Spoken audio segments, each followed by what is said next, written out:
हरतालिका पूजा करताना महादेवाला कोणत्या झाडाची पाने, पत्री किती अर्पण करावीत? हरतालिकेची पूजा करताना आपल्याला महादेवाला क्रमाने पत्री अर्पण करायची आहे. सर्वात अगोदर बेल, आघाडा, मधुमालती, दुर्वा, चाफा, कणेर, बोर, रुई, तुळस, आंबा, डाळिंब, धोत्रा, जाई अशा पत्र्या किंवा अशोकाची पत्री आपल्याला अर्पण करायची आहे. मनोभावे प्रार्थना करायची आहे आणि आपल्याला ह्या पत्री 2, 5 अशा विषम संख्येमध्ये अर्पण करायचे आहे. सुवासिनींनी अखंड सौभाग्य लाभू दे अशी प्रार्थना करायची आहे. कुमारिकेने इच्छित वर मिळण्यासाठी हा व्रत करायचा आहे.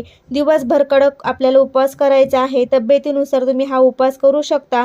आपल्याला तसे धूप दीप अगरबत्ती लावून पूजा करायची आहे आणि आपल्याला हरतालिकेची कथा वाचायची आहे. गुळ, खोबरं, पंचामृत याचा नैवेद्य आपल्याला दाखवायचा आहे.